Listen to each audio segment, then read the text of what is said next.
shi kuma wannan sirri da muka zo muku da shi sirri ne na maganin wankin ido.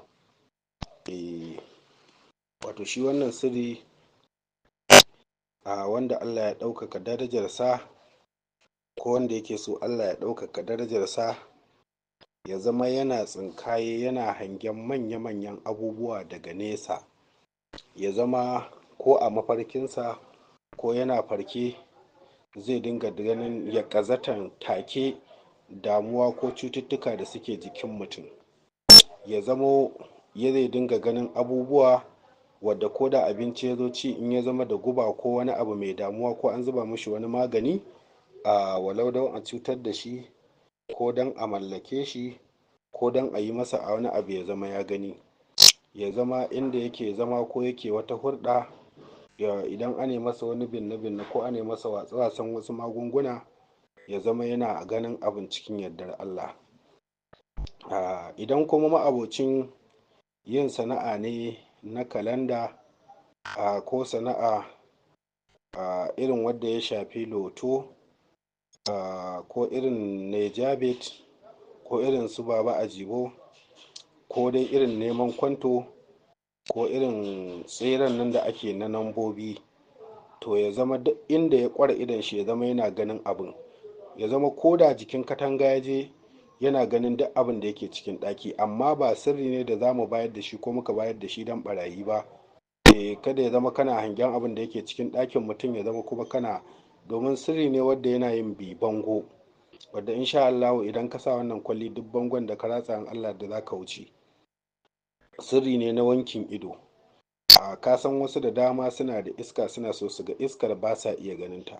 wasu da dama sukan ji motsin iska a jikinsu suna so su ganta amma ba ta iya bayyana, mu'amalarsu kwata-kwata ba za ta bayyana su ganta ba. Wasu da dama za ka ga an musu binni ko inda suke ana watsa musu wani ruwa ko a gurin gininsu ko a filayensu ko ma a menene. Sannan idan ka bi hanya inda wata matsala da za ta iya faruwa da kai ko take a hanyar ya zamo ka ringa ganin titin yana hayaƙi, idan ka wuce inda matsalar take kuma za ka ga titin ya daina hayaƙi, ya zamo ko gidanka ne wani abu zai faru ya zama kana ganin irin waɗannan abubuwan. To wannan yana taimakawa mutane sosai musamman ga waɗanda aikinsu aikin tsaro ne, don wannan sirri gaskiya sirri ne babban sirri na kwallin sarauniya. Gashi nan ana samo icen farin maru,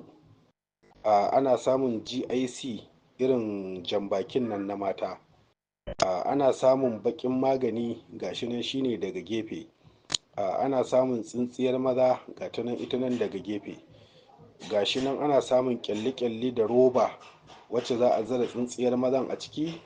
za a je a samu wannan tsintsiyar maza a cikin wannan kwarkwaro na tiyo na roba, za a sa ta ranar juma'a za a haɗa ta kamar kambu,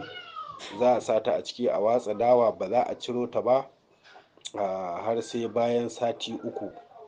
To sati uku na yi in ka je cirowa za ka je ka tarar da maciji dam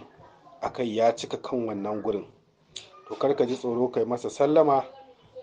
sai ka ce ku ne idonku yake a buɗe, na zo Allah ya buɗe mini idona ku buɗe mini idona da abubuwan da halitta ba su iya gani ko abubuwan da masu rauni ba su iya gani ya zamo ina ganin shi.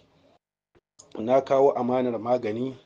wanda zai dinga ganin duk wani abu da yake ɓoye, duk wani abu na arwahu ya zama ina gani, duk wani abu na ƙarfe da ƙarafuna, duk wani abu na jifa da masu jifa ya zamo ba zai tasiri gare ni ba. Duk abin da yake na ɓoyewa ina so ku yi mini kashafi, Allah ya mini kashafi ya zama ina ganin wannan abun. Sai ka ciro wannan abun sai ka dawo gida. Idan ka dawo ganin gida za ka ɗan samu mudubin walƙiya kaɗan sai ka haɗa da shi ka daka, to wannan kwalli ya haɗu in Allah ya yarda. Duk in ka sa shi kuma kwalli ne da ake yin manya-manyan tsintuwa musamman ga masu aikin ma'adanai irin aikin kuza